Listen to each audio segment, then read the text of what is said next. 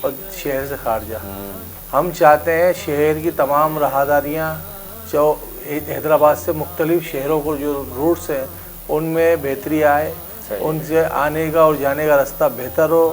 شہر میں جو ہیوی گاڑیوں کا داخلہ ہے وہ ایک الگ روٹ سے آئے اور اسی روٹ سے واپس چلے آئے, تو شہر کا جو اندرونی مسئلہ ہے وہ بالکل بھی نہیں بگڑے گا. اس سے شہر میں معاملات بہتر رہیں گے, کاروباری معاملات بھی بڑھے گا, کیونکہ بہت سی ایسی جگہیں ایسے بازار ہیں جہاں پر پارکنگ کا ایشو ہے. جیسا کہ ابھی حال ہی میں کچھ رمضان سے قبل ڈپٹی کمشنر حیدرآباد نے مختلف بازاروں کے لیے پارکنگ الاٹ کی ہے. صحیح. تو کیوں نہ پورا سال پارکنگ الاٹ کی جائے. صرف رمضان کے ماہ میں پارکنگ کا الاٹ کرنا مسئلے کا حل نہیں ہے. پورے سال 12 ماہ جو ہے مختلف بازاروں کو پارکنگ مختص کی جائے تاکہ وہاں آنے والا شخص یا فیملی اپنی گاڑی کو آرام سے پارک کرے اور بازار میں آئے, خریداری کرے اور آسانی سے اپنے گھروں کو واپس ماسٹر پلان میں بھی شامل کی جا سکتی ہے. یہ چیزیں ماسٹر پلان کا بھی حصہ ہو سکتی ہیں. پارکنگ پلازا بنانے کی بھی ضرورت ہے شہر میں. بالکل. دیکھیں ہماری خواہش ہے ہمارا شہر ترقی کرے. بالکل ایسے کاروبار زیادہ سے زیادہ بڑھے. میں ایک تاجر ہوں, میں چاہوں گا میرے شہر میں کاروبار بڑھے. کاروبار بڑھے گا, ہم خود خوشحال ہوں گے, کفیل ہوں گے, روزگار کے مواقع پیدا ہوں گے. کیونکہ انڈسٹریاں اس وقت بہت بحران کا شکار ہیں. بازاروں میں سناٹے ہیں, کوئی خریدار خریداری کرنے کے لیے تیار نہیں ہے, کیونکہ پاکستان کی کرنسی ڈی ویلیو ہو چکی ہے. کرنسی میں استحکام جب آئے گا, جب آپ کے پاس کاروبار ہوگا, آپ کے لوگ خوشحال ہوں گے, آپ کے پاس انڈسٹریاں چلیں گی. ٹریڈنگ سے بازاروں سے مختلف اشیاء مختلف کارخانوں میں جاتی ہیں, وہاں تیار ہو کر دوبارہ بازاروں میں آتی ہیں. را مٹیریل جو ہے مختلف کارخانوں میں جاتا ہے, وہاں سے بن کر پھر مختلف اشیاء کی شکل میں بازاروں میں آتا ہے, پھر وہاں فروخت ہوتا ہے. مختلف مراحل سے یہ چیزیں گزرتی ہیں. اگر ہمیں آنے اور جانے میں بھی پریشانیاں رہیں گی, ہماری راہداریاں بہتر نہیں ہوں گی, تو لوگ کس طرح سے کاروبار کر سکیں گے. کیونکہ راہداری سب سے بڑا مین عمل دخل ہے آپ کی زندگی میں, جو آپ کو بہتر کرنا ہوگا. کئی عرصہ دراز گزر چکے, کئی فلائی اوور تعطل کا شکار ہیں, کئی ایسے روڈز ہیں جو ابھی تک نامکمل ہیں, جس میں آٹو بان روڈ بھی شامل ہے. اس میں آپ کا ٹنڈو محمد خان روڈ بھی مکمل نہیں ہو سکا آج تک. وہاں سے حیدرآباد سے جو مختلف راہداریاں, ٹنڈو محمد خان کے لیے ایک راہداری نکلتی ہے, ایک میرپور خاص کے لیے نکلتی ہے. جو حیدرآباد سے میرپور خاص کے لیے راہداری نکلتی ہے وہ حیدرآباد شہر سے ہی نکلتی ہے. ایک اپنا آٹوبان روڈ جو ہے میرپور خاص سے منسلک ہوتا ہے, ایک روڈ جو ہے اعلیٰ ناگا سے میرپور خاص کے لیے منسلک ہوتا ہے. اسی طرح شہر سے ایک روڈ پھلیلی روڈ جو جا کر کے لائن چینل پر ملتا ہے, وہ میرپور خاص جاتا ہے. وہ بھی بہت بری طرح سے متاثر ہے. کسی قسم کا کوئی بس ٹرمینل ہمارے شہر میں گورنمنٹ کی سطح پر آج تک نہیں بن سکا. جو اب دور جدید کے تقاضے کے مطابق کچھ بس ٹرمینل ہیں وہاں قبضہ ہو چکا ہے. لوگ پریشان ہیں دوسرے شہروں کے جانے کے لیے. وہ حیدرآباد شہر سے باہر جاتے ہیں, بائی پاس پر جاتے ہیں, 1500-1500 روپے وہ کرایہ لگاتے ہیں. اتنے ہی کرائے میں وہ دوسرے شہر پہنچ جاتے ہیں. شہر میں وہ اتنا کرایہ دے رہے ہیں تو دوسرے شہر کیسے بندہ پہنچے گا. بالکل ایسا ہی ہے. ہمارے شہر کا مسئلہ سب سے بڑا ہمارا روڈ ٹریفک مینجمنٹ ہے. دوسرا ایک بڑا مسئلہ ہے ہمارے لوگوں کو تعلیم کا بڑا جو رجحان ہے ہمارے شہر میں بہت اچھا ہے, مگر ہمارے یہاں مختلف کالجز یونیورسٹی, ابھی حال ہی میں ایک یونیورسٹی بنی ہے گورنمنٹ کالج یونیورسٹی. تو ایسا ہے کہ دیکھیں داخلہ کے جہاں تک تعلق ہے, ہمارے جو طالب علم ہیں انہیں اس وقت سب سے زیادہ ضرورت انفارمیشن ٹیکنالوجی کی ہے. بالکل. اور ہمارے پاس اس طرح کی یونیورسٹی نہیں ہے. ہماری گورنمنٹ کو چاہیے وہ اس طرح کی یونیورسٹی ہمارے شہر میں. میں آپ کی جانب آتا ہوں دوبارہ انشاءاللہ تعالیٰ, اس پہ بھی بات کرتے ہیں. تعلیمی فقدان کی جانب کے, تعلیم کا جو فقدان ہے اور جو ہمارے شہر کے اندر یونیورسٹی کا نہ ہونا ہے. علامہ صاحب کی جانب بڑھوں گا. علامہ صاحب, سحری کس طریقے سے اب بند کی جائے؟ سحری کر لی ہے لیکن بند کرنے کا انداز کیا ہونا چاہیے؟ پیٹ بھر گیا ہے, اب بند کیسے؟ یہ ایک اہم سوال ہے کہ بند کس طرح کریں. سب سے پہلے تو وقت کا خیال رکھا جائے. عمومی طور پر عوام میں یہ غلط فہمی رائج ہے کہ اذان ہونے تک کھاتے رہتے ہیں. اچھا. جب تک لاسٹ اذان کی آواز کسی کونے سے نہیں آ جاتی پانی کا جگ جو ہے وہ ہاتھ پہ رہتا ہے. ابھی تو آواز آ رہی ہے, ابھی تو آواز آ رہی ہے. تو یہ ایک میجر مسٹیک ہے جس سے بندے کا روزہ جو ہے وہ اس کے فاقے میں تبدیل ہو جائے گا.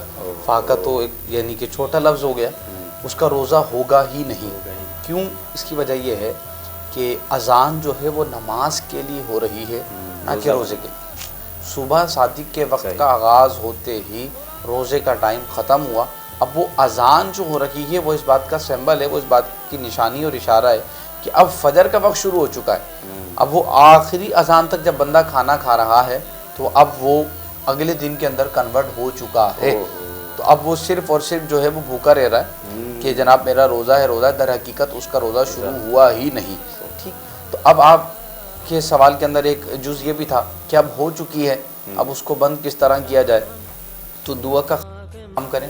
اس کے حوالے سے دعا پڑھنا ضروری ہے. جی, فقہا یہ ارشاد فرماتے ہیں کہ ہر روزے کے لیے نئی نیت ضروری ہے. صاحب بہار شریعت نے, آپ پہلی جلد پڑھ لیجئے, اس میں جو آپ نے روزے کے حوالے سے کلام کیا ہے اس میں ایک مسئلہ یہ بھی درج کیا ہے کہ ہر روزے کے لیے نئی نیت ضروری ہے. اگرچہ وہ عربی کے الفاظ ادا نہ کریں لیکن پھر بھی اس کو روزے کے لیے نیت کرنا ضروری ہے. دل میں نیت کر لے اگر کہ میں نے آج کیا روزہ رکھا.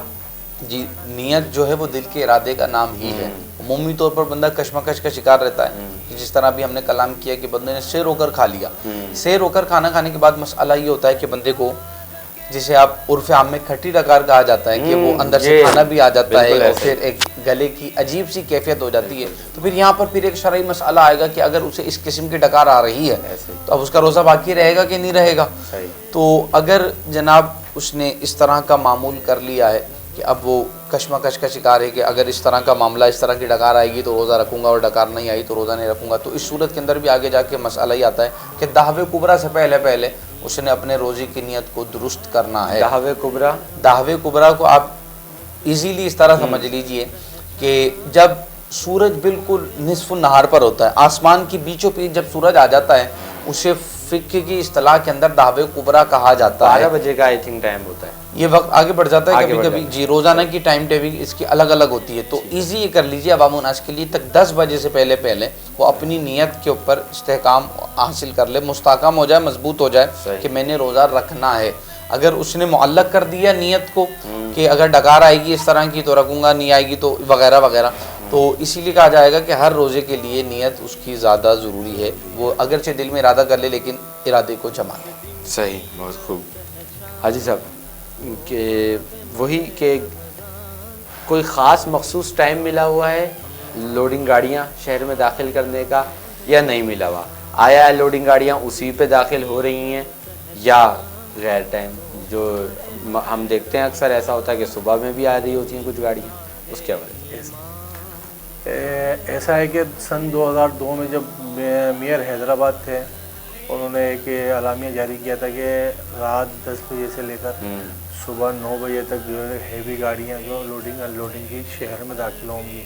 اور اس کا ایسا تھا کہ ابھی حال ہی میں ڈپٹی کمشنر حیدرآباد نے ایک اور اعلامیہ جاری کیا, اس میں انہوں نے ٹائم جو اوقات کار رکھے وہ رکھے رات 11 بجے سے لے کر صبح 6 بجے تک. رات 11 سے. یہ ہمارے لیے بڑا لمحہ فکریہ ہے کیونکہ ہم اپنے کاروبار کو کافی متاثر ہو رہا ہمارا کاروبار.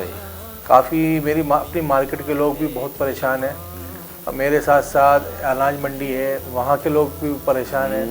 جن کی گاڑیاں لوڈنگ ان لوڈنگ کی آتی ہیں وہ تمام لوگ متاثر ہو رہے ہیں کیونکہ ہمیں اپنا کاروبار بھی کرنا ہوتا ہے. دن میں ہم اپنے دکانوں پر صبح 9-10 بجے ہم آتے ہیں, آتے ہمیں 11-12 بج جاتے ہیں کیونکہ نیند ہمیں پوری کرنی پڑتی ہے. رات ہمیں آنا پڑتا ہے, پھر اس کے بعد پھر صبح میں اپنی دکانداری کرتے ہیں. ہمیں کافی مشکلات کا سامنا ہے. ہمیں اس سلسلے میں ایک میٹنگ ہوئی ہماری ٹریفک مینجمنٹ کے حوالے سے, DIG ٹریفک سے. میں نے اس پہ مطالبہ کیا کہ میرے دکانداروں کو کافی مشکلات آ رہی ہیں. کچھ ٹریفک سارجنٹ جو ہیں وہ ہمیں تنگ کر رہے ہیں. صبح آ جاتے ہیں وہ ہماری گاڑیوں کو اپنے ساتھ لے کر جو شہر سے باہر چلے جاتے ہیں. آدھی گاڑی اتر چکی ہوتی ہے, آدھی گاڑی رہ جاتی ہے, تو گاڑی اتارنے میں بڑا وقت لگتا ہے. 8 گھنٹے 10 گھنٹے درکار ہوتے ہیں. جو ان لوڈنگ کی ہوتی ہے وہ ہاتھوں سے ہوتی ہے, کہ کسی کے پاس کرین ہے, کسی کے پاس نہیں ہے, کسی کے پاس لفٹر ہے, کسی کے پاس نہیں ہے. تو بہت سے لوگ جو ہیں اپنی لیبر جو ہے وہ ہاتھوں سے اتارتی ہیں, اس کو ٹائم لگتا ہے. تو ایسا ہے کہ ٹائم جو ہے دوبارہ ایک مرتبہ پھر رات 10 بجے سے لے کے صبح 9 بجے تک کیا جائے. صحیح. تو بہتر ہوگا, کیونکہ ہمیں بھی اپنی مشکلات سمجھ بہت زیادہ بڑھتی جا رہی ہے ہمارے لیے بھی. اور ہم سمجھتے ہیں شہر کے مفاد کے لیے جو کام انہوں نے کیا ہے وہ سمجھتے ہیں کہ شہر کے لیے بہتر ہے. غالباً مگر کیا ہوگا کہ صبح 8 بجے جو اسکولز والے بچے ہیں وہ جا رہے ہوتے ہیں, ان میں مشکلات آ رہی ہوگی, یا ہو سکتا ہے جو لوگ آفس جا رہے ہیں ان کے لیے مشکلات کا سب سے بڑا جو مسئلہ ہے, وہ سب سے بڑا جو ایشو ہے وہ ہے آپ کے جو لوگ راستے میں جو ٹھیلے لگا کر کھڑے ہوئے ہیں, جو پتھارے لگا کے کھڑے ہوئے ہیں. سٹی گیٹ سے جو گاڑیاں آتی ہیں لوڈنگ ان لوڈنگ میری مارکیٹ تک, وہ بیچ راستے میں جو راہداری میں جو ٹھیلے پتھارے جو رات کو کھانے پینے کے لگتے ہیں. اس کے علاوہ جو گاڑیاں بلا وجہ پارکنگ کر کے کھڑی کر کے چلے جاتے ہیں, تو وہ سب سے بڑی رکاوٹ ہے. ان رکاوٹوں کو دور کرنا ہوگا. پھر جو راستے جو ہیں میں نے کہا کہ ون وے کرنے ہوں گے. ون وے کرنے سے یہ ہوگا ٹریفک کا مسئلہ حل ہوگا, گاڑیاں بآسانی آ سکیں گی. سب سے بڑا ایک ایشو آتا ہے میمن اسپتال کے چوراہے پر, وہاں پر بھی یہی مسئلہ ہے. کھانے پینے کے جو ٹھیلے لگتے ہیں وہاں ہم نے کہا تھا کسی سارجنٹ کو آپ کھڑا کریں. مستقل بنیاد پر صبح میں نہیں ہوتے, رات میں ہوتے ہیں. رات میں جب گاڑیاں آتی ہیں, جب گاڑیاں آتی ہیں. اسی طرح ایک حادثہ ہوا تھا لیاقت کالونی میں, وہ بھی یہ لیاقت کالونی کے بازار کے اندر بھی اس طرح ٹھیلے لگے ہوئے. وہاں پر وہ ٹھیلے سے ہی جا کر لگا تھا, اور اس میں جو مختلف ٹھیلے بھی اس میں آئے, اور جو جانے والے گزرنے والے راہگیر تھے وہ بیچارے اس کے حادثے کا سبب بنے. اور ہمیں بہت افسوس ہے اس معاملے میں, کیونکہ وہ مارکیٹ کا ہمارا تو ایشو نہیں تھا, وہ تھا لیاقت کالونی کی. وہ فیکٹریوں کے لیے وہ آتے ہیں, جو ٹرانسپورٹ ایک ایشو مسئلے کا اس طرح سے بھی حل ہو سکتا ہے کہ ٹرانسپورٹ اگر شہر سے باہر کر دی جائے, گوڈس ٹرانسپورٹ, تو اس سے بھی بہتری آ سکتی ہے. مگر ان کے لیے جگہ دی گئی, آج تک اس پہ عمل درآمد نہیں ہوا. گورنمنٹ کی طرف سے کوئی بھی معاملات جو ہے ابھی تک حل نہیں ہو سکے. گورنمنٹ چاہے تو بہت کچھ کر سکتی ہے. بالکل, آپ اس میں پیغام دیجیے گا. بس ابھی پیغام لیں گے آپ سے. ابھی ہم علامہ صاحب کی جانب بڑھتے ہیں. علامہ صاحب, آج عوام کے لیے, دور کے لیے کوئی نصیحت, کوئی پیغام رمضان کے حوالے سے ہو, رمضان سے ریلیٹڈ ہو, کس طریقے سے لوگوں کو زندگی گزارنی چاہیے, یا جو آپ کرتے ہیں؟ رمضان المبارک کے حوالے سے پیغام میں عرض کروں گا کہ ہم زندگی میں ہزار دن گزار رہے ہیں, اور نہ جانے ان گنت رمضان ہماری زندگی میں گزر گئے ہیں. ایک سوال اپنی ذات سے یہ کرے بندہ کہ رمضان ہماری زندگی میں انقلاب کیا لے کر آیا. رمضان آئے ہیں اور چلے گئے ہیں, ہماری زندگی میں تبدیلیاں کتنی آئیں. وہ جو تبدیلی نہیں, اس سے تبدیلی آئی نہیں آئی. وہ جو رمضان المبارک کے مہینے میں پہلی صف کا نمازی بنا رہا, وہ رمضان المبارک کے اندر جو صائم الدہر بنا رہا, اپنے آپ کو صوفی کی لسٹ میں کھڑا کرتا رہا, اور لوگوں کی طرف سے ولیوں کے القابات لے کر اپنی تباہ کو خوش کرتا رہا کہ میں وقت کا علامۃ الدہر بن گیا ہوں, صوفی بن گیا ہوں. وہ رمضان المبارک کے مہینے کے بعد صوفی باصفا کیوں برقرار نہیں رہتا؟ رمضان المبارک کے مہینے کے بعد فرعونیت کیوں آ جاتی؟ رمضان المبارک کے مہینے جیسے ہی ختم ہوتا ہے بندے کے اندر جناب یہ چنگیزی کہاں سے آ جاتی؟ جو بندہ رمضان المبارک کے مہینے میں حلال اشیاء کی طرف بھی دن کے اندر ہاتھ بڑھاتے ہوئے ڈرتا ہے, وہ رمضان المبارک کا چاند ختم ہوتے ہی اور عید الفطر کا چاند نظر آتے ہی جناب وہ حرام اشیاء کی طرف کس طرح لپک لیتا ہے. سوال یہ ہے, چاند ابھی صحیح سے دکھا بھی نہیں ہوتا ہے اور ابھی سے دماغ میں بننا شروع ہو جاتی ہیں باتیں. ایسا لگتا ہے کہ شیطان سب سے پہلے آ کر جو ہے وہ ہمیں ہی چمٹ گیا ہے اور پورے مہینے کی کسر اس نے جو ہے وہ کچھ ہی لمحوں میں پوری کر لینی ہے. تو ایک سوال اپنی ذات سے یہی کریں کہ رمضان ہماری زندگی میں کیا انقلاب لے کر آتا ہے. بہت اچھا پیغام ہے کہ رمضان تو آ گیا, رمضان سے ہم نے کیا سیکھا, آیا ہم تبدیل ہوئے یا نہیں ہوئے.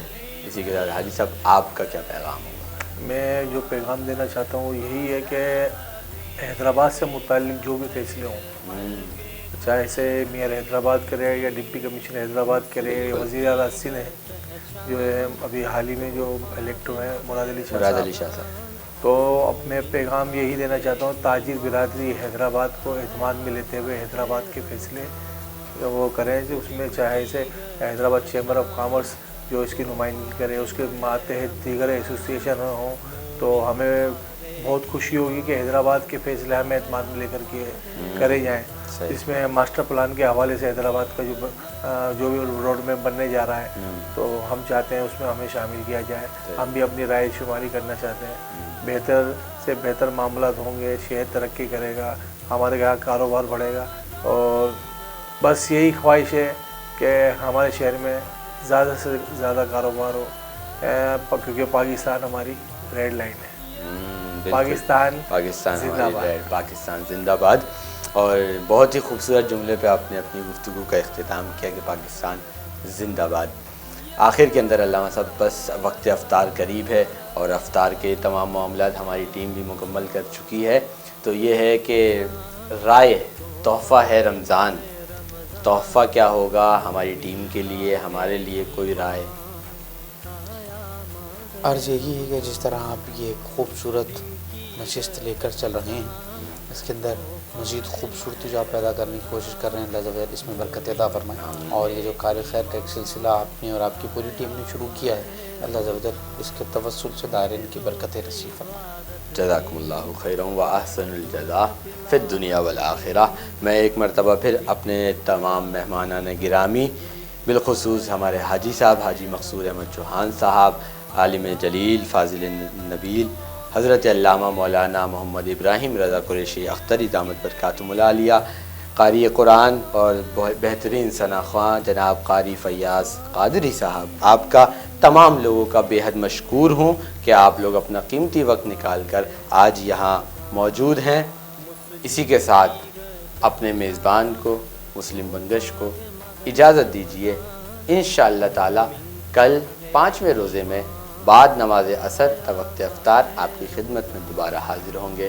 السلام علیکم ورحمۃ اللہ۔ اسی کے ساتھ دعا لیں گے، اور میں علامہ صاحب کی بارگاہ میں عرض کروں گا کہ اختتامی مراحل ہیں، دعا بسم اللہ الرحمن الرحیم۔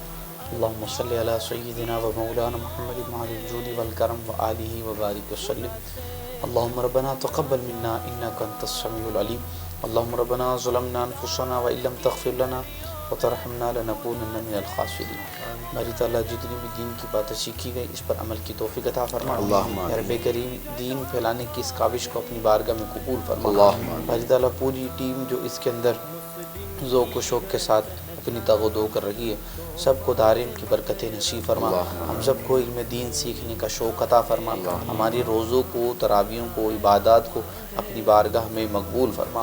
باری تعالیٰ اس رمضان المبارک میں ہمیں باطنی طور پر تبدیل ہونے کی توفیق عطا فرما۔ اللہم ربنا ہم سب کی بگڑی تو بنا۔ صلی اللہ تعالی علی خیر خلقہ وآلہ واصحابہ۔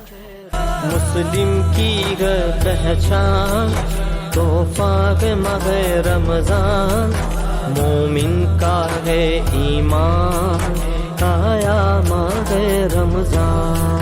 مسلم کی پہچان تحفہ ماہ رمضان،